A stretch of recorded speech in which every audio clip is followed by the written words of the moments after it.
That's right. We're doing another Waking the Dragons. It's been quite some time since I did one of these, and I apologize for it.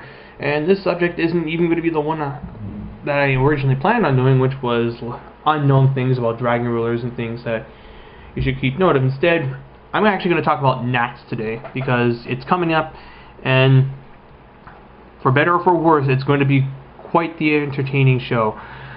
As far as what I think is going to be doing the most damage, it's obvious. We're going to be seeing dragon rulers in Prophecy duking it out for the title. I'm sure we'll see one or two really interesting, crazy deck rogue concepts pop up. Like maybe one person will take Gravekeepers all the way to top 4 because Necro Valley's kind of really good. And you can make Eradicator live through Malefic Stardust Dragon or Malefic Cyber Dragon. Just Necro Valley Stun is quite possible.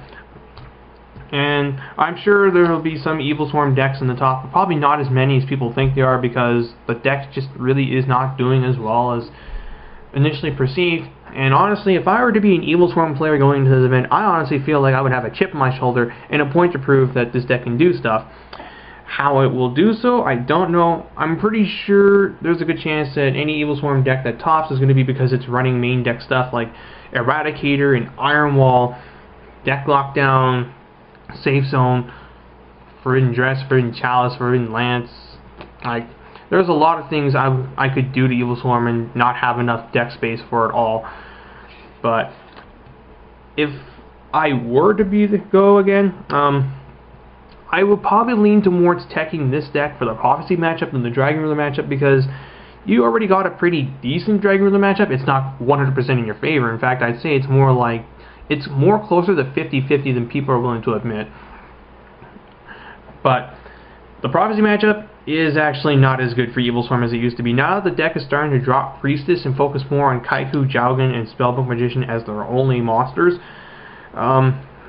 Evil Swarm just isn't as strong against it as it used to be. You pretty much have to have Forbidden Infestation Pandemic, otherwise you're going to lose your Ophion to Spellbook of Fate. And they're just going to pump up their Kaiku and their Jowgen and their Magician to the points where they'll just beat over anything you put out. Kaiku's also annoying because he shuts off the abilities of Evil Swarm Carrion, and he also shuts off the effects of Dragon Rulers from the graveyard, which is kind of why he's become the Thunder King of this format. Just Kaiku in general is just ridiculously good. I would even go so far as to side deck it in my own dragon decks, i.e. Dragunity, Disaster, Dragon Rulers. I would be running 2 of these in the side. You drop it out against the mirror or against the other decks, and you shut off things like Spellbook of Fate and Dragon Ruler effects. So you got those things, but in the end though, it's going to be these 2 duking it out, I think. And all I have to say is, oh my god, the Prophecy matchup. In fact, they'll be the next part I talk about, because I'm going to break this down into several segments regarding just certain subjects I'm going to cover. So let's begin with the Prophecy matchup. Prophecy, in my opinion, is the best deck in the format, because, frankly, what other deck but them can consistently shut down Dragon Rulers from turn 1 through their Mirage of Search effects? That would be Prophecy. Jowgen the Spiritualist, Kaiku are just incredibly annoying to get over. You can't even Breakthrough Skill Kaiku from the graveyard because, well, he obviously shuts off Breakthrough Skill. Duh. Instead, your only out to that kind of setup is having Blasters, Book, and even going so far as to running Dark Hole in order to force out the Spellbook of Wisdom, because they can only Wisdom one of these 2 guys. Then you can just Blaster the other one and proceed to go off. And the way you can go about getting to this stuff is through Gold Sarcophagus. Instead of Gold Sarking for a Blaster to set up a Blaster play on the next turn, instead I would Gold Sark out a Heavy Storm, and then in 2 turns blow away their back row, and forcing them to play all their Spellbook cards that they have set down, then proceed to clear their guys and start doing Baby Dragon plays and set up your field. So, in this matchup, Gold Sark and 7 Swords are integral, as they allow you to get to your outs, i.e. Book, Dark Hole, Book of Eclipse, Heavy Storm. And yes, I know I keep mentioning Dark Hole again, a card that I and along other people had said was a terrible card at the format, but is now starting to see more play again because of just how important it is to get that crap off the board. I know some people are like, well, that was what I was doing all along. Yeah, well, yeah, okay, fine, I'll give you guys that. And the fact that this card is seeing a rise in play alongside some other oddball cards just goes to show of how this format just keeps changing and changing and changing. But in regards to the Prophecy matchup, again, those are the cards that you definitely want to get around. And then as far as siding goes, a misconception is if you get Eradicator off, you're going to instantly win the matchup. That is not the case. The thing about Prophecy that we need to realize is you're siding and they're maining more trap cards. Mirror Force, Forbidden, Phoenix Wing, Wind Blast, the Solemns, Threatening Roar, Wabaku. Like, Prophecy, they know how weak they are to Eradicator. And so they're going to make it that even if you get an Eradicator off, through their back row, they're still going to stonewall you to the point where by the time that Eradicator is done resolving, they can just doing their shit again and proceed to shut you down like they did game 1. So that is an important thing to know post-siding is they're going to have a higher trap card count, and it kind of makes it a bit of a tough call on what you want to hit with Eradicator. Do you want to hit all their spells, or do you just want to get rid of their trap cards and then heavy storm their spells and go about your shit? Other thing about the Prophecy matchup to note is they are also siding in Mind Drain to shut off your in-hand effects. Kaiku plus Mind Drain kind of just shuts you off from special summoning your guys entirely because you can't use your hand effects and you can't use your graveyard. And that's kind of not very good. Outs to this would be, of course, your MSTs or even Royal Decree. This is a card that I'm actually really liking as far as Dragon Rulers and just Dragon decks in general putting in because it shuts off a lot of things that people are either maining or side decking in for you, which I'll cover a bit later into the video, but yeah, this will not be the last time you see Royal Decree in this vid.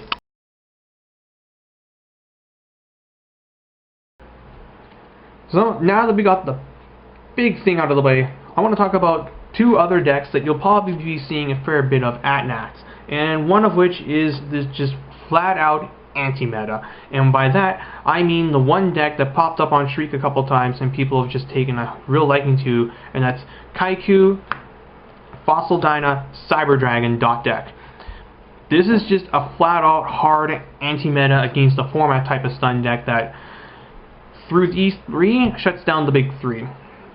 With this, your opponent can't special summon. With this, they can't banish cards from their graveyard, and with this, you can clear away a Draco Sack plus its tokens and make a Chimera Tech Fortress Dragon, then swing for 2,000, because again, the tokens do not count towards a Chimera Tech Fortress Dragon summon. This is backed up with things like Forbidden Lance, Imperial Iron Wall, Call the Haunted, Compulsory Evacuation Device. Like, it is just a flat out anti-meta, but at the same time, if you bring in something like Fire Fist against this deck, it'll just get wrecked, because Fire Fist just picks this kind of crap apart. But this will see play. I'm pretty sure you'll see a fair bit of it in the early rounds, because some people will just run it because it's fairly inexpensive. Card D just got reprinted, so it's more likely to see play as the original list ran it, although, to be perfectly honest, I feel Shard of Greed is the better card. For this matchup, you definitely want to be siding in Decree and Eradicator, especially if you're playing Dragon Rulers and you happen to have Fusolar Dragon and Dual Mode Beasts in your side, then you would bring those in alongside Eradicator. But this is a deck to keep an eye out for, and one other deck to keep an eye out for that I'm sure a couple assholes are going to be playing will be Chainburn. And, well, it's because, simply put, Chainburn is annoying. It's got a decent matchup against Dragon Rulers, assuming that they don't get eradicated in the first couple turns. Otherwise, yeah, they're just going to go off, burn you for massive amounts of damage, and it's just not fun to play that deck. There are a couple ways to combat it. The obvious one is Eradicator, Call Traps, kill a good amount of their speed. You've also got Royal Decree to shut down their other trap cards that could be a problem. And then one other card that I've always liked siding in would be Black-Winged Dragon. Or rather, actually, not siding in, running in my extra deck. If you're playing Dragon Rulers, Dragunity, or Disaster, and you have a free slot in your extra deck, I would consider going with this guy. He stops burn damage, and you can use his effect to burn your opponent for damage of their own. And as long as you leave this guy on the field by himself, they can't sack it off for Lava Golem. Just watch out for Volcanic Queen. But those are the 3 cards I would definitely consider bringing in for the Chamber matchup. And then as far as just other things to watch out for that people are maining or siding in for the deck, you've got your obvious Imperial Iron Walls. A lot of decks that aren't Dragon Rulers in Prophecy are main decking this. Like, the basic idea is, if you're not playing either one of those decks, you should be running Imperial Iron Wall to shut down those 2 decks. And you're going to be seeing a lot of this in play. Would I go so far as the main decking triple MST or just MSTs in general dealing with it?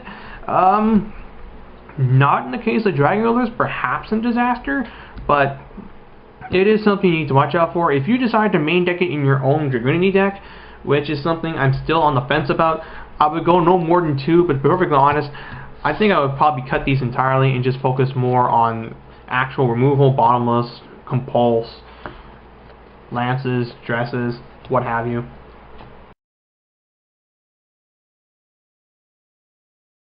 Now that that's out of the way, let's get to the last major subject, and it is basically how I feel about the 3 dragon decks heading to this. And the first one I'll talk about is obvious, the big one, Dragon Rulers, the deck that everyone hates. Like it or not, this is definitely going to be seeing the most amount of play at the event because it's just so good. It's a deck that makes good players really great and bad players good. I get that, but I do believe that the Dragon Ruler decks that are going to top this event are going to be all piloted by really good players. And then there's just all the crazy variants of Dragon Rulers. Like, you can decide to go Lad or no Lad. The Lad build actually has some merit now that Prophecy are dropping Priestess from their main deck. As now that once you get a turn 1 Lad off on them, and the thing to remember is you don't make a Draco Sack plus Lad board. You leave the Draco Sack in the graveyard if possible, so that when they blow up your Lad, you can special summon back a Draco Sack even when an Ophion is on the field. But the thing about the Lad build is, if you get it out against no Priestess Prophecy, now they have to burn 3 cards just to get this thing down to the point where Kaiku can suicide with it, assuming they even have a Kaiku in their hand. Because remember, the deck is only running 3 Kaiku, 3 Spellbook Magician, and 1 Jowgen. That's it. And of course, there's the things you can do against other matchups. Like Lad has always been really great against rogues. And the Dragon Ruler matchup, I'm not too sure. I mean, one hand, it does shut down a couple of their plays, but on the other hand, if they negate it with Forbidden Chalice and then take it with Big Eye, then once you kill your own Lad, they get a monster back. But it is something I would consider maining or maybe even siding. And while on the subject of Lad Wyvern, I will take this moment to talk about the other dragon deck that I'm sure a couple of people want to know my thoughts on heading into this. And that would be good old Disaster Dragon. Disaster Dragon is definitely going to see some play there. I think there are maybe about 20 Disaster Dragons at this event if all the people I know who run the deck are going to be present. There's the obvious people who will be playing this, and I have to say good luck to you guys. As far as how I feel it's going to do, it honestly does have a chance. Things just have to kind of go your way. I do like how the deck has a better matchup against Prophecy and Evil Swarm than standard Dragon Rulers. The fact that Prophecy is now shifting away from Priestess means that Quackamiru Drago will just completely shut down their Spellbook of Judgment plays, because now they can't summon anything but Spellbook Magician of Prophecy against the Quackamiru Drago. Just, again, you kind of have to watch out for Spellbook of Fate. Yeah, I know, that card is really freaking irritating, but what can you do aside from running Forbidden Lance and hoping that you have nothing else from the target? But still, I do like the fact that Drago can do that, but on the other hand, Drago is still kind of hit or miss. I probably would go down to main decking 1. If need be, you can always Sark it out. 1 Exploder Dragon and 1 Golem as well. And whether or not to main deck Lad in the deck, I do not know. As far as what you can do for siding, a lot of the things that you can side deck in Dragon Rulers, you can side deck in here. You do have the added flexibility of just running some more off-the-ball kind of stuff, like Divine Dragon Apocalypse. You can pitch in the Eclipse Wyvern from your hand to not only search out a Lad, but to get a Dragon Ruler back to your hand and then activate their effect to search a card out of your deck, or what have you, and set up 3 cards off of Super Rejuvenation. The thing about the Disaster Dragon build, though, is unlike Dragon Ruler, you do not need maxed copies of Gold Sark and 7 Sword. Instead, you can run 2 of those, but you still need the 3 Rejuvenations. The only changes I would make to Disaster Dragon now is beforehand we were all running things like Breakthrough Skill and Return from a Different Dimension. I would cut those, and instead I would run the 3 copies of Forbidden Chalice and the 1 Dark Hole in order for the same reasons that Dragon Ruler are running them. It's just they're better picks right now. Alright, so the next and last Dragon deck I'm going to talk about would be Dragunity. Now, this deck I feel is going to be a lot like Heretics from last year, where 1 or 2 probably are going to crack the top 64, and I'm curious to see how those builds are going to turn out. Will they be just Dragunity Tempest, or will they be Dragunity Tempest with Gustos, which is a build that is fairly popular among the players of Duelist Grounds. I don't have a list for anything like that, as I've just never played Dragunity Gusto. It's just not my thing. I apologize for it, but I really do like this deck going in, as you just have a lot of ways to main, a lot of things you can main inside. You've obviously got the things like Imperial Iron Wall, although at this time I would not do it. I found Imperial Iron Wall to be a little in here. I mean, it's great if you get it during the first couple turns when you go off and set up your board, but at the same time, if you don't get it, then it's just kind of but it's still something I would definitely side. The things you can also side in: Soul Drain, Mind Drain, Vanity's Emptiness, alongside these. You also side in Pride for Roar, Droll Lockbird.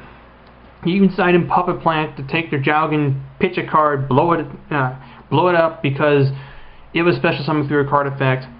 I mean, there's just a lot of things you can do with the Dragunity side that I feel will determine just how well this thing does at the event.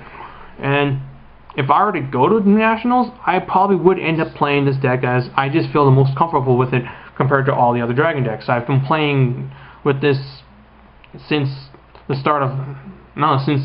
end of March 2012, so yeah, like, of all the Dragon decks I have available to me, this is the one I've just been utilizing the longest, now that I think about it. And it's the one I got the invite to Nats with, so what better way? I mean, I would probably play the deck that I got the invite with at the event, but it's all moot because I'm not going anyway, so yeah. But yeah, those are just the decks that I wanted to cover. No Chaos Dragons and no Hieratics, because I just feel that they can't compete in this environment. Between Evil Swarm and Prophecy, I just don't see them being able to get around those annoying setups of Ophion or Jowgen plus Protection. Just, I don't know how Chaos Dragons and Hieratics are able to do that. Against Dragon Rulers, I think Hieratics could potentially get through them for an OTK. You just have to have a combination of Bouncer, 2 Guy Dragon and Thunder Chargers, and 1 more monster in order to get over that Draco Sack, pierce the 2 tokens for 2,600 each, and then swing for game with Red Eyes or something else. So those are just my thoughts on Hieratics and Chaos Dragons going in. I'm sure maybe someone might be able to do something, but I'm perfectly honest, I just don't think those decks stand a chance in this environment. In regards to other oddball decks you may come across, one other thing I want to take a note is Constellar. This is probably one of the best non-tier 1 decks in the format. Just Pleiades, Ptolemy, and all the tricks that they have are very, very strong. What can you do to side in for this matchup? Well, that's the thing. I really don't know how you would side in for Constellars. I mean, there's the obvious things of Vanity's Emptiness to shut off the special summons. You've got Iron Wall to shut off Constellar Sombre. Forbidden Chalice, Effect Veiler, Breakthrough Skill, they all hurt the main power play of Constellar Cost.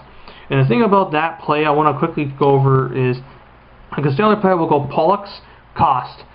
Don't Veiler Cost when it first activates effect. Let it raise one of those guys up to level 5. Then Veiler the second attempt. This will leave them with a Cost at level 4 and a Pollux at level 5 they can't exceed with. Whereas if you Veilered it the first time, they'd have 2 level 4 monsters and they would just go into a rank 4. But this way you leave them with 2 monsters on the board that anything you summon will be able to beat over them. Just make sure you kill that Cost first so that on their next turn that they can't do stuff up at.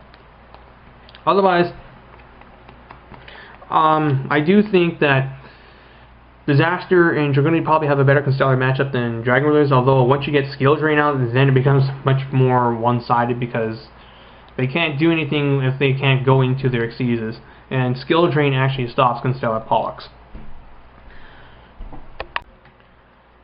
And that's pretty much it for the main subject of this video. As far as the other stuff I wanted to talk about, i.e. some what-if scenarios that happen, well, here's them in a nutshell. The first one is what happens if during your opponent's turn you resolve a return from a different dimension and you kind of end up with a board like this. And what happens is, during their end phase, you can decide which one of these happens first. Return re-banishing them, or you getting all these guys back to your hand. The other one is if your opponent takes your monster from your graveyard, i.e. through Monster Reborn, and they pass turn. You don't get the guy back because you're not the opponent in this case. They are the player and you are the opponent. So during their end turn, during your end phase, after they Monster Reborn your Blaster will return to your hand. And if you, say, have multiple Blasters on the board that were both special summons, so one through a mini and one through its own effect, and your opponent's end turn comes up, what happens in this case is Blaster 1 will activate and return to hand, Blaster 2 will not because the effect of a Blaster was activated. And that's really all the important rulings of note that I wanted to get across. Keep these in mind for next, in case those situations come up, and it should help you at least have some less stressful matters, because some people on DN did get up in arms over this, and some people did have to call over a mod in order to get this resolved. They were right, of course, and then the opponent was like, well, that's freaking stupid, quit. Oh boy, DN, I don't miss you at all. That being said, though, I hope you enjoyed the video. This will probably be the last Yu-Gi-Oh video I post for quite some time. I don't know when the next one will be. Might be before the ban list, might be after, might be next format. I don't know. Perfectly honest, I've got a lot of RPGs to go through. Like, when I was playing Project Cross Zone, it hit me that, oh my god, I haven't even beaten any of the original Dot Hack games. Like, no wait, yeah. So I need to work on that, and I also need to find Dot Hack Quarantine because I don't own that. I beat GU, which is great, but yeah, like a lot of the games on Project Cross Zone, I really do need to beat. So I've got quite a few JRPGs to go through. That's God knows how many hours of play, especially how some of them are 80-hour monsters. But yeah, Tales of Vesperia, I'm like almost 70 hours in. I'm still not done. I'm going to the Blade Drifts of Zophar for the second time. But enough rambling about that. Hope you guys enjoyed this. Until the next time, this is Obvious TGS, Jack.